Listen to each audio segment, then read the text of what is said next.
Thanks very much for staying with us. Time now for Eye on Africa with me, Georgia Calvin-Smith. Tonight, a manhunt underway and over half a dozen police are held in Kenya over a jailbreak that freed a suspected serial killer who's admitted to murdering dozens of women and hiding their bodies in a Nairobi dump. Also, vaccinations could start within a week in DR Congo as the region wraps up its pushback against an outbreak of Mpox the WHO has declared as being a global health emergency, whilst also offering reassurances that the risks do not rival those of the COVID-19 pandemic. And growing their following as they grow their produce. Senegalese agri-entrepreneurs are blowing up across social media with content aimed at showcasing the charm of farming, their chops for crops, and their love of the land. But first, over half a dozen Kenyan police have been arrested by their own over a jailbreak in which a suspected serial killer accused of murdering 42 women escaped from his cell. Collins Jumaisi was arrested in July before reportedly confessing to the killings. Now, he's just one of 13 men who cut their way out of the Nairobi station where they were being held. Bastien Renouy brings us more from Nairobi. It was 5 in the morning when two policemen who were giving breakfast to the inmates of Gigiri's police station in Nairobi discovered an empty cell. 13 men were supposed to sleep there. 12 Eritreans who were accused of illegal immigration, and Collins Kalusha, who is accused of the murders of 42 women. According to the police, these 13 men managed to escape by cutting the wires of the courtyard of the police station. There is now an investigation ongoing to locate these suspects. But according to the Inspector General of the police, it could be an inside job from the police. He says that 8 men have been arrested and that there is now an investigation ongoing to determine if they helped to organize this prison break. Collins Kalusha was supposed to be arraigned to the court on Friday. He was supposed to announce if he would plead guilty or not guilty. He's accused of the murder of 42 women. According to the police, he dismembered their bodies before hiding them in a dump site in Nairobi. When he was arrested in July, he first said that, yes, he killed these women before changing his mind. He later said that he was tortured by the police and that he did not kill anyone. Bastien Renouy there for us in the Kenyan capital. Now, Africa Centers for Disease Control, or the CDC, says that it's just days away from starting Mpox vaccinations in countries on the front line of the viral outbreak that began in DR Congo last September. At least 16,700 cases and 570 fatalities have been logged in the country this year so far. The surge has been declared an international health emergency by the WHO. But it is also stressing that risks of its spread are not comparable to those that powered the COVID-19 outbreak, as treatments for Mpox are available. France is donating 100,000 vaccines to affected countries. The US has pledged 50,000 to Kinshasa, and the African Union sending 200,000 more vaccine doses across the continent. Mpox cases have also been detected in Burundi, Kenya, Rwanda, and Uganda since July.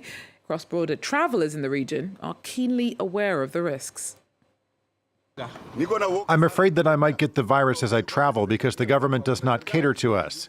We have traffic jams from Mombasa to Malaba, but there's no screening until we reach the border.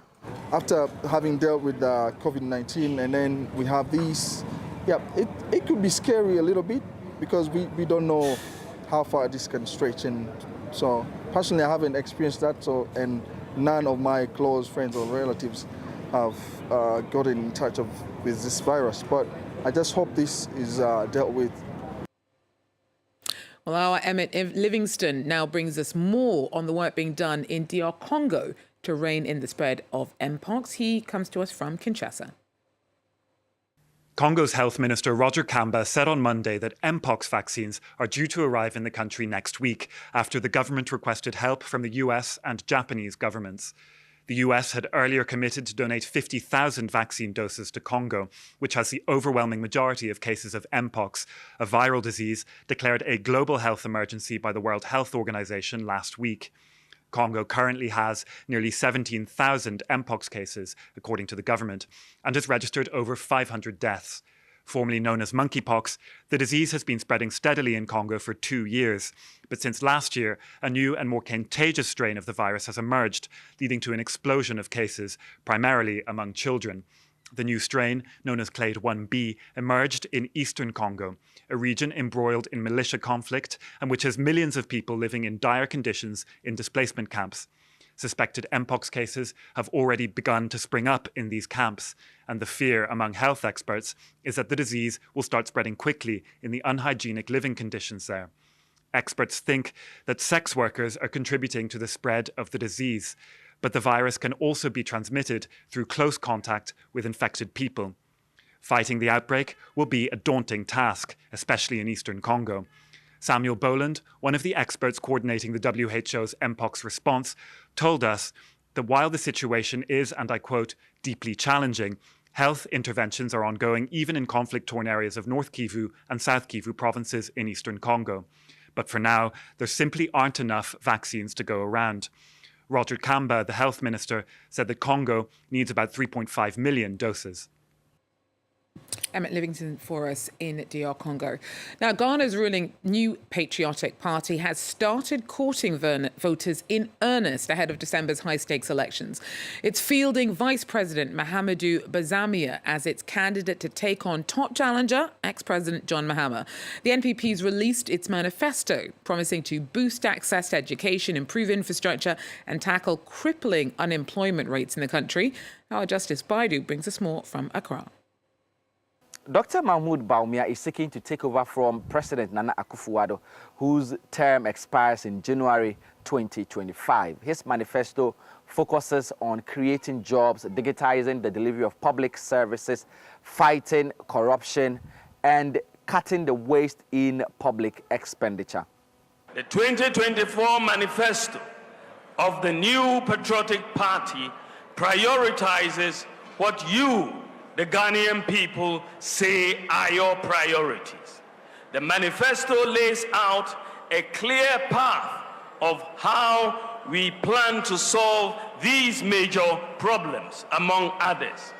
That is why my government will make business and jobs our #1 priority. Dr. Bawumia, who has been vice president since 2017, rose to prominence touting his competence in handling the country's economy, despite delivering several social protection programs, including a free senior high school program that has sent more than 2 million children to school.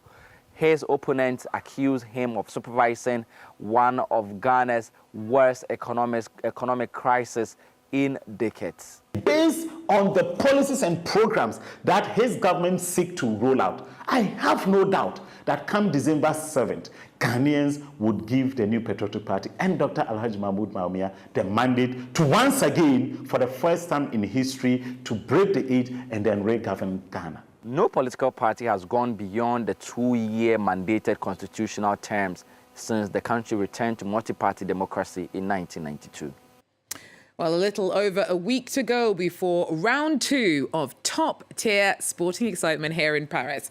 Amongst the Paralympians who've started gearing up for the tournament are the sportsmen and women of the refugee delegation, who, despite having fled their homelands to escape persecution or conflict, are still set on going for gold in disciplines ranging from taekwondo to powerlifting to athletics, all come the 28th of August. Now, this year will feature the largest Paralympic refugee team in history, with 8 members plus their guides. Amongst them, athlete Guillaume Junior Atangana, who's originally from Cameroon but now lives in the UK. And he says he once feared that the loss of his eyesight would mean the end of his sporting career. But he's since adapted his training to make the most of his talent on the track. Take a listen. Always believe in yourself. Don't feel sorry for yourself. There is a lot you can do. I'm blind, I run, I compete at a high level. I've been able to put in some great performances that some able-bodied people can't manage. I'm very happy about that. My message to everyone with this disability is to believe in yourself, to dare, and the best is yet to come. And a Senegalese farmer's raking in followers by sharing behind-the-scenes content about what it takes to work the land. Mama Abdou Diop calls himself an agri-influencer, using social media to not only advertise his produce, but share knowledge about the importance of his sector. Take a look. This is how this young farmer has boosted the sale of his mangoes. Mam Abdou Diop is filming a TikTok video, hoping it will be a hit with his followers on social media. He's part of a new wave of agricultural entrepreneurs in West Africa who are using online platforms to sell but also to share their knowledge and make their mark in a key economic sector. Thanks to the videos I make, I've doubled or even tripled the number of customers I have. So for me, social media is something more. It's a very good marketing tool because at the beginning I used a marketing company, but it didn't have any impact. Senegal's new government has prioritized attaining food sovereignty with the aim of creating more jobs in a country plagued by youth unemployment. Agriculture has been an underperforming sector, and the country still imports around 70% of its food. For the young farmers, digital platforms offer new opportunities.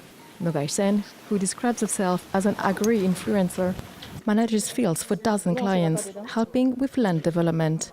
She shares videos offering tips on how to grow and harvest crops, install irrigation systems, and manage farming projects. She found the majority of her clients through Instagram, where she now has over 3,000 followers. In general, the customers I work with, I find on social networks. They contact me directly on Instagram, so I give them my number and then I visit their fields, and now I help them with production. This innovation is still in its infancy, but is quite fertile ground, with a growing population of social media users on the continent.